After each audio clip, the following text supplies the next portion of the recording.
నిషేధాలు అనేది ఒక్కొక్క దశల్లో ప్రారంభమవుతాయి.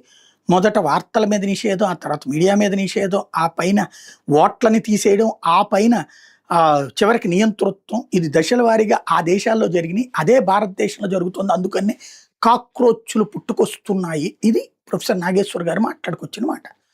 ఇక్కడ నాకు అర్థం కానిదేంటంటే, ఈ మాట ఇలాగే ఉత్తర కొరియాలో మాట్లాడగలరాయన? చైనాలో మాట్లాడగలరాయన? రష్యాలో మాట్లాడగలరాయన? మరి తెలంగాణలో దర్జాగా మాట్లాడగలిగారే, గర్వంగా మాట్లాడగలిగారే, ఆయనకి సపోర్టింగ్‌గా బోలెడంత సమాజం కూడా వచ్చింది. ఇంకొకటి, ఎందుకు ఇలాగ మనం ప్రజల్ని మోసం చేయాలి? కమ్యూనిస్టులు స్వతంత్రం వచ్చినప్పటి నుంచి భారత ప్రజల్ని మోసం చేస్తూ, భారతదేశపు సంస్కృతి సంప్రదాయాల గురించి తప్పుడు సమాచారాన్ని పాఠ్యపుస్తకాల్లో పెట్టడంతో పాటుగా, ఈ దేశ సంస్కృతి సంప్రదాయాలను తెలుసుకునే హక్కుని నాశనం చేశారు కదా ఈ దేశంలో ప్రజలకి. నలంద విశ్వవిద్యాలయం గురించి ఇప్పుడున్నటువంటి పిల్లలకి ఎవరికైనా తెలుసా? అసలు మా తాత ముత్తాతలకైనా తెలుసా? మా ముత్తాతకి తెలుసుంటది. మా తాతకి తెలుసుంటది. కానీ ఆయన మా నాన్నకి చెప్పలేదు, మా నాన్న నాకు చెప్పడం. నేను నా బిడ్డలకి ఏమని చెప్పాలి? తక్షశిల నలంద విశ్వవిద్యాలయాలు గురుకుల విద్యా వ్యవస్థ గురించి మరి ఈ పాఠ్య పుస్తకాల్లో రాయని పాపం రాసిన కమ్యూనిస్టులదే కదా. అది ఎందుకని చెప్పం?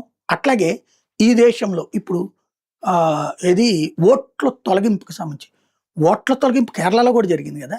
మరి కాంగ్రెస్ పార్టీ ఎట్లా గెలిచింది? అదే సందర్భంలో ఓట్ల తొలగింపు తమిళనాడులో కూడా జరిగింది కదా. మరి టీవీకే ఎట్లా గెలిచింది? ఓట్ల తొలగింపు అన్నటువంటిది అంటే గెలిచిన చోట, బీజేపీ గెలిచిన చోట్ల ఓట్ల తొలగింపు వల్ల జరిగినట్ట, బీజేపీ ఓడిన చోట్లేమో ఓట్ల తొలగింపు జరిగినా కూడా మంచి జరిగినట్ట. ఎందుకు మోసం చేస్తున్నాం ఇట్లాగ ప్రజల్ని? ఎవరి కోసం మోసం చేస్తున్నాం ఇట్లాగ ప్రజల్ని? ఇంకొక వైపుని చూస్తే దేశ ఆర్థిక వృద్ధి, ఏం మనం చదువుకున్నోళ్ళమే కదా. 12వ స్థానంలో ఉన్నటువంటిది ఏది మన్మోహన్ సింగ్ ఉన్నప్పుడు, ఆయన దిగిపోయినాటికి 10వ స్థానంలో ఉన్నటువంటి దేశ ఆర్థిక వ్యవస్థ ఇవాళ 4వ స్థానం, 5వ స్థానం దగ్గర, మొన్నటిదాకా 5, తర్వాత 4, ఆ తర్వాత మళ్ళీ 5 దగ్గరకు వచ్చినట్టు. ఇది నిజమే కదా, ఎదిగినట్టే కాదంట. 12 లక్షల కోట్ల బడ్జెట్ 55 లక్షల కోట్లకి చేరడం నిజమా కాదా? అట్లాగే దేశంలో వాళ్ళ జిఎస్టీ ద్వారా నెలకి 1,50,000 కోట్లకి తక్కువ ఆదాయం రావట్లేదే.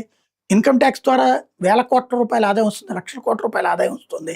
అలాగే రాష్ట్రాలు ఇవాళ ఇన్ని సంక్షేమ పథకాలు ఎందుకని ఇవ్వలేకపోయినాయి? ఒకప్పుడు ఉచిత ఇళ్ళు కేంద్ర ప్రభుత్వం ఇస్తోంది. అట్లాగే ఉచిత బియ్యం 80 కోట్ల మందికి, ప్రపంచంలో ఎవరిని ఇస్తున్నారా? 80 కోట్లు అంటే ఎన్ని దేశాల జనాభా? ఆయుష్మాన్ భారత్ ఉచిత వైద్యం పేదలకి ఎన్ని దేశాల్లో ఇవ్వగలుగుతున్నారు? అట్లాంటిది ఎన్ని కోట్ల మంది ఇక్కడ వినియోగించుకుంటున్నారు? ఇవన్నీ ఈ దేశం సాధించిన ఘనత కాదా?